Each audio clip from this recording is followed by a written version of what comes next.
ये आकाशवाणी है। कार्यक्रम सुर्खियों में प्रस्तुत है कोरोना वायरस संक्रमण पर स्वास्थ्य विशेषज्ञ डॉक्टर संजय पांडे से आकाशवाणी संवाददाता आनंद श्रीवास्तव की बातचीत। डॉक्टर संजय, चीन के वुहान से इस वायरस की शुरुआत हुई और अब चीन से एक खबर ये आ रही है कि चीन एक ऐसी वैक्सीन तैयार कर रहा है जो नेजल स्प्रे के फॉर्म में होगी। क्या कुछ बताएंगे आप इसके बारे में? देखिए, अभी कई सारे वैक्सीन पे काम चल रहा है और वैक्सीन का जो सबसे कॉमन तरीका होता है वो इंजेक्टेबल तरीका होता है।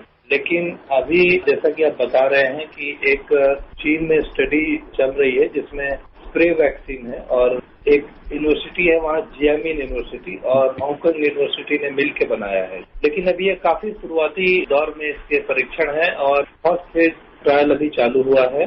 और जहां तक एफिकेसी की बात है, नेजल रूट कई तरह के इंजेक्टेबल्स के लिए यूज होते हैं। ये कोई नया रूट नहीं है। पहले भी जैसे हम अस्थमा के पेशेंट्स को नेजल स्प्रे देते हैं, अभी इंसुलिन नेजल रूट से देने की बात चल रही है। वैक्सीन भी नेजल रूट से दिया जा सकता है, लेकिन जब तक ये थर्ड फेज की स्टडी कंप्लीट नहीं हो जाती, इसके बारे में यह कहना कि कितनी उपयोगी है, कितना कारगर है, यह थोड़ा मुश्किल होगा। दो सर्वे की भी बात करेंगे। सबसे पहले आईसीएमआर के सर्वे की बात करते हैं डॉक्टर संजय। सीरो सर्वे जो मई के महीने में हुआ था, मई और जून के महीने में, उसके प्रारंभिक नतीजे तो पहले आ गए थे, लेकिन उसकी जो डिटेल्स है उसमें ये जानकारी मिली है कि सिर्फ 0.73% वयस्क ही संक्रमित थे। इसके मायने आईसीएमआर ने ये बताया है कि अधिकांश भारत की आबादी अब भी संक्रमण के लिए संवेदनशील है। इसके क्या मायने समझे जाएं कि भारत में कोरोना का पीक और ज्यादा बढ़ने वाला है आने वाले समय में? देखिए, जैसा कि आप आईसीएमआर के सर्वे की बात कर रहे हैं, यह सर्वे मई में हुआ, मई 11 से जून 4 तक। तो इस सर्वे में अगर आप देखें तो भारत में कोरोना का संक्रमण जो चालू हुआ वो थ्योरेटिकली जनवरी से चालू हुआ। केसेज जो बढ़ने लगे वो मार्च एंड से बढ़ने लगे और अप्रैल में जाते जाते केसेज ज्यादा तेजी से बढ़े। तो सर्वे की जो तारीख है 11 मई से 4 जून का, ऐसा मैं मानता हूं कि काफी शुरुआती तारीख है और कोरोना का संक्रमण उस समय बढ़ रहा था, मतलब अभी शुरुआती दौर में था। तो यह परिणाम मुझे अपेक्षित ही लग रहा है क्योंकि हमने सैंपल कलेक्शन शुरुआती दौर में किए हैं और बहुत कम लोगों में इसकी एंटीबॉडीज मिली है। तो इसमें कोई आश्चर्य वाली बात नहीं है। अगर अब ये सर्वे हो जब केसेज ज्यादा तेजी से बढ़ रहे हैं, 90,000 केसेज आ रहे हैं रोज, तो हो सकता है कि हमें ज्यादा बेहतर जानकारी मिले और आईसीएमआर इस दिशा में कार्य कर भी रहे हैं और मुझे उम्मीद है कि जल्दी ही उसके परिणाम भी सुनने को मिलेंगे। स्वास्थ्य मंत्रालय ने एक सर्वेक्षण किया है। ये सर्वेक्षण वैसे लोगों पर किया गया है जो कोरोना संक्रमण से ठीक हो गए हैं और इस सर्वे के नतीजे ये कहते हैं कि ठीक हुए मरीजों में कई समस्याएं देखी जा रही हैं, जैसे सांस लेने में तकलीफ होना, शरीर में दर्द होना, थकान महसूस होना, और इसके लिए कई अस्पतालों ने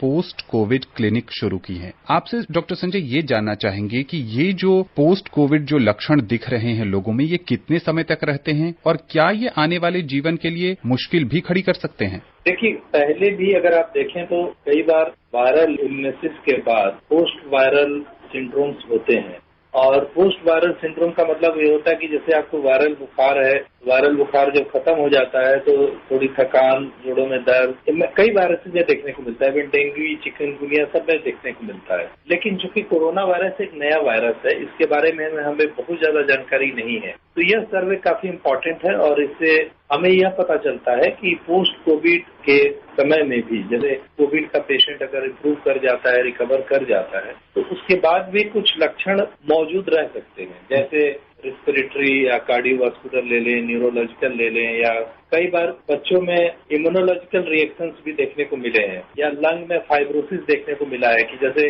लंग रिकवर तो कर गया लेकिन जो लंग की पैरेन्काइमा थी वो सिकुड़ गई, तो उसकी वजह से पेशेंट को सांस लेने में दिक्कत या छाती में दर्द। तो इस सर्वे का मायने यह है, कोरोना का पेशेंट ठीक होने के बाद भी हमें उस पर ध्यान देना है और इसी को मद्देनजर रखते हुए कई अस्पतालों ने पोस्ट कोविड केयर क्लिनिक की शुरुआत की है, जैसा कि एम्स में शुरुआत हुई है, लोकनायक हॉस्पिटल में शुरुआत हुई है और मुझे लगता है कुछ प्राइवेट हॉस्पिटल्स ने भी ये चालू किया है। तो पोस्ट कोविड क्लिनिक शुरू करने के पहले हमारा यही उद्देश्य है कि जो पेशेंट कोविड से रिकवर हो गए हैं लेकिन पूरी तरह रिकवर नहीं हुआ, उनमें कुछ सिम्टम है, तो वहां जाकर अपनी समस्या के बारे में बताएं और एक्सपर्ट्स उनको गाइड करेंगे कि उनको किस तरह के इलाज की जरूरत है। इसमें कोई पैनिक क्रिएट करने वाली बात नहीं है और ये सबको नहीं होता। ऐसा नहीं कि जिसको भी कोविड है उसको पोस्ट कोविड कॉम्प्लिकेशन होगा। इसकी संख्या है लेकिन ऐसी कोई अलार्मिंग फिगर नहीं है।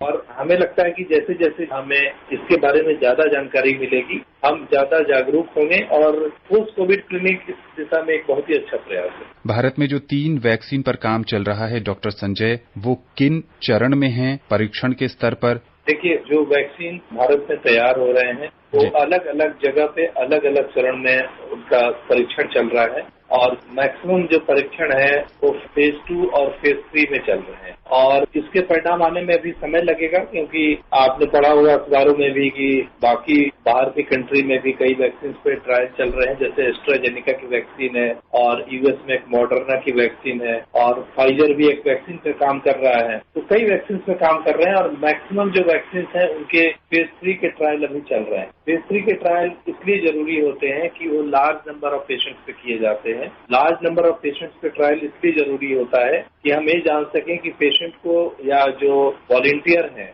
उनमें जो एंटीबॉडी बन रही है वो एंटीबॉडी कितनी देर के लिए बन रही है और वैक्सीन से कोई साइड इफेक्ट तो क्रिएट नहीं हो रहा है। तो इसलिए फेज 3 का ट्रायल सबसे इम्पोर्टेंट ट्रायल माना जाता है, क्योंकि वहाँ नंबर ऑफ जो आपके वॉलंटियर्स होते हैं वो ज्यादा होते हैं और जितना ज्यादा वॉलंटियर्स होंगे रिजल्ट उतना ही ज्यादा ऑथेंटिक माना जाता है। डॉक्टर संजय, क्या सरकारी अस्पतालों में कोरोना जांच मुफ्त है? अगर प्राइवेट में करवाना पड़े तो वहाँ क्या कोरोना टेस्ट का शुल्क है? सरकारी अस्पतालों में कोरोना की जांच बिल्कुल मुफ्त है और जहां तक प्राइवेट की बात है, अगर आप मार्च अप्रैल का महीना ले, उस समय कोरोना की जांच जब प्राइवेट लैब में चालू हुआ था तो उस समय करीब 4,500 या 4,400 रुपये इसका शुल्क था। लेकिन धीरे धीरे इसमें कमी आई है और जो अवेलेबिलिटी है या इसकी जो कॉस्ट है वो कम हो रही है। और अभी आपने देखा होगा कि दिल्ली में अब तो प्रिस्क्रिप्शन की भी जरूरत नहीं है। जिसे भी कोरोना के सिम्टम है वो जाकर प्राइवेट लैब में या गवर्नमेंट लैब में अपना टेस्ट करा सकता है। गवर्नमेंट ने जो लॉकडाउन का पीरियड था उसमें अपना इंफ्रास्ट्रक्चर को मजबूत करने के लिए यूज किया है और मैक्सिमम सरकारी अस्पतालों में इंफ्रास्ट्रक्चर अब काफी बेहतर हो गया है। डॉक्टर संजय, कोरोना टेस्ट की रिपोर्ट आने में कितना समय लगता है? कोरोना की जो टेस्ट है 2 तरह की होती है, एक रैपिड एंटीजन टेस्ट होती है और एक पीसीआर टेस्ट होती है। तो रैपिड एंटीजन की रिपोर्ट तो फटाफट मिल जाती है, मिनट्स में मिल जाती है, लेकिन पीसीआर की रिपोर्ट में थोड़ा सा टाइम लगता है, उसको प्रोसेस करना होता है और उसमें जो टाइम है 2 से 4 घंटे का टाइम लगता है। कई बार रिपोर्टिंग टाइम थोड़ा ज्यादा हो सकता है। यह मान के चलें कि आपको पीसीआर की रिपोर्ट विदिन 24 आवर मिल जाएगी। तो यह डिपेंड करता है कि आपकी किस तरह की टेस्ट हुई है, उसके ऊपर डिपेंड करता है कि कितना टाइम लगेगा रिपोर्ट आने में। जी, और इस दिशा में भी भारत ने काफी प्रगति की है। जब कोरोना संक्रमण शुरू हुआ था तो रिपोर्ट आने में बहुत समय लगता था, लेकिन अब उस समय को भी बहुत कम कर दिया गया है। डॉक्टर संजय, भारत में ठंड के मौसम की शुरुआत होने वाली है, उसमें कोरोना की दशा और दिशा क्या होगी? और लोगों के मन में एक और बात है डॉक्टर संजय कि इस समय जितने फ्रिक्वेंटली लोग हाथ धो रहे हैं, ठंड में थोड़ी उन्हें दिक्कत होने वाली है। मौसम का क्या प्रभाव है कोरोना के ऊपर, ये थोड़ा सा मुश्किल सवाल है, क्योंकि बहुत ज्यादा जानकारी नहीं है। हमें लगता था कि जब जून की गर्मी आएगी तो उस समय कोरोना के केसेस कम हो जाएंगे, लेकिन ऐसा नहीं हुआ और कोरोना के केसेस लगातार बढ़ते रहे। तो मौसम का क्या डायरेक्ट इफेक्ट है इस वायरस के ऊपर, इसके बारे में अभी भी बहुत कुछ क्लैरिटी नहीं है और अभी भी ठंड का मौसम आने में 2-3 महीने का समय बाकी है। तो एग्जैक्ट क्या इफेक्ट होता है, क्या वायरस म्यूटेट कर जाता है या वायरस की एफिकेसी कम हो जाती है या हमारे पास वैक्सीन आ जाएगा, बहुत सारे सवाल हैं और बहुत सारे कंडीशंस हैं, बहुत सारे प्रिजम्पशंस हैं जिससे हमें मालूम करना मुश्किल है कि ठंड के मौसम में क्या होगा। लेकिन साथ ही पैनिक क्रिएट करने की जरूरत नहीं है कि ठंड का मौसम आने वाला है, नहीं कोरोना का वायरस बढ़ जाएगा। तो इसमें पैनिक अगर आप क्रिएट करते हैं तो इससे कोई फायदा नहीं। जो प्रिकॉशन ले रहे हैं उस प्रिकॉशंस को लेते रहिए और उम्मीद करते हैं कि धीरे धीरे नंबर ऑफ केसेस कम होने चालू हो। बिल्कुल ठीक कह रहे हैं और हम सबको ये समझने की जरूरत है कि एक जिम्मेदार नागरिक की तरह हमें अपनी जिम्मेदारियां समझनी होगी। डॉक्टर संजय, आपका बहुत बहुत शुक्रिया। धन्यवाद।